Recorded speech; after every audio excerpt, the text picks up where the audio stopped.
Hello అండి అందరికీ, నా పేరు చందన. సో ఈరోజు మన మినీ బ్లాగ్ వచ్చేసి ఈజీ అండ్ టేస్టీ సోరకాయ రొయ్యల కర్రీ ఎలా చేయాలి అనేది చూద్దాం. సో ఈ రొయ్యల్ని క్లీన్ చేసుకునే ప్రాసెస్ కావాలి అనుకుంటే నాకు కామెంట్ చేయండి, నేను అప్లోడ్ చేస్తాను. ఏం లేదండి, మనం ఎంతమంది అయితే ఉన్నామో దానికి తగ్గట్టుగా రొయ్యలు తీసుకోవాలి. మేము ఇక్కడ ఒక 4 మెంబర్స్ ఉన్నాం మా ఇంట్లో. సో దానికోసం మేము 2 cups ఆఫ్ రొయ్యలు తీసుకున్నాము. మాకు రొయ్యలు అంటే చాలా ఇష్టం, సో అందుకే. సో ఈ రొయ్యల కర్రీ నేను పర్ఫెక్ట్గా చేయలేకపోయాము, బట్ టేస్ట్ మాత్రం చాలా బాగుంది. చూసేద్దామండి ఇంకా రెసిపీలో. దానికి కావాల్సిన ఇంగ్రీడియంట్స్ కూడా చూద్దాం. కొత్తిమీర, ఆనియన్స్, పచ్చిమిర్చి, అలాగే సొరకాయ. ఒక గిన్నె తీసుకొని గిన్నెలో ఆయిల్ వేసుకొని మనం ఫస్ట్ కట్ చేసి పెట్టుకున్న ఆనియన్స్ వేసుకోవాలి. పచ్చిమిర్చి వేసుకున్న ఒక 2 minutes వరకు వేయించుకొని తర్వాత మనం కట్ చేసి పెట్టుకున్న ఆనియన్స్ కూడా యాడ్ చేసుకోవాలి.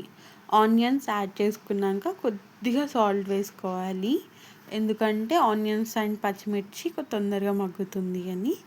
దాని తర్వాత ఆనియన్స్ బాగా కలుపుకున్న తర్వాత లైట్గా పసుపు వేసుకోవాలి. పసుపు వేసుకొని కూడా బాగా మిక్స్ చేసుకోవాలి, మొత్తం కలిసేలాగా మిక్స్ చేసుకోవాలి. దాని తర్వాత మగ్గనీకి ఇంకొంచెం ఉప్పు వేసుకుంటున్నాం మనం ఇక్కడ. ఉప్పు వేసుకున్న తర్వాత కూడా బాగా మిక్స్ చేసుకోవాలి, ఎందుకంటే ఉప్పు వేసినాక కలుపుతూ ఆనియన్స్ అనేవి తొందరగా మగ్గుతాయి. తర్వాత కొద్దిగా కొత్తిమీర వేసుకొని తర్వాత అల్లం వెల్లుల్లి పేస్ట్. బెస్ట్ మీరు ఇంట్లో చేసుకునేది ఉంటే వేసుకోండి.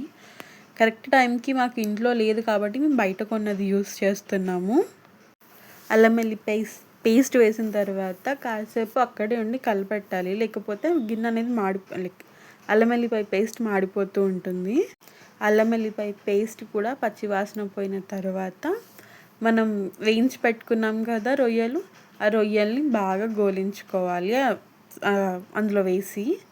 చూసారు కదండి, మాకు 2 cups అంటే చాలా ఎక్కువ, బట్ టేస్ట్ మాత్రం బాగుంటుంది. రొయ్యల్ని కూడా వేసిన తర్వాత బాగా కలుపుకోవాలి. అండ్ కలుపుకోమన్నారు కదా అని గంటకోసారి 10 నిమిషాలకు ఒకసారి వచ్చి కలబెట్టేయకూడదు.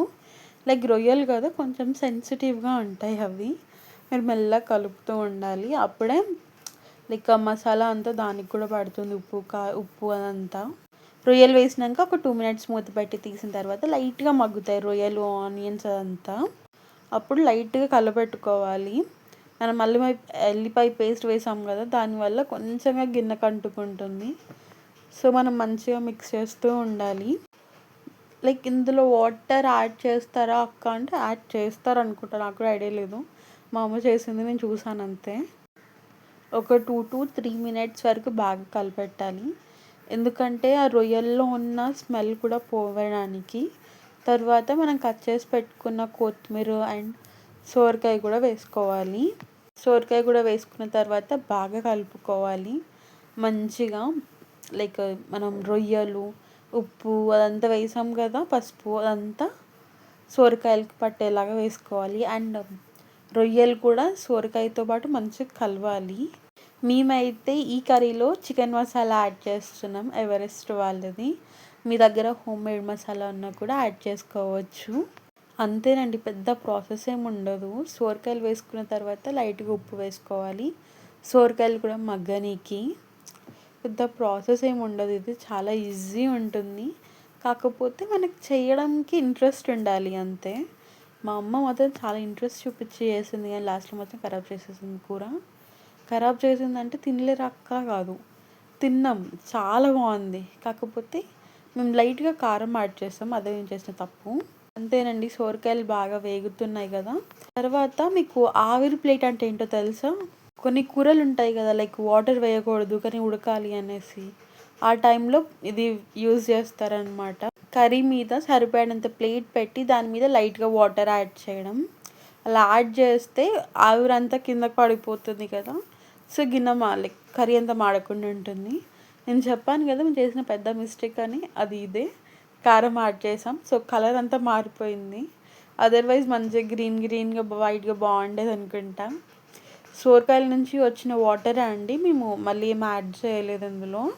కారం వేసి ఒక తప్పు చేసాం, కానీ టేస్ట్ మాత్రం చాలా బాగుంది.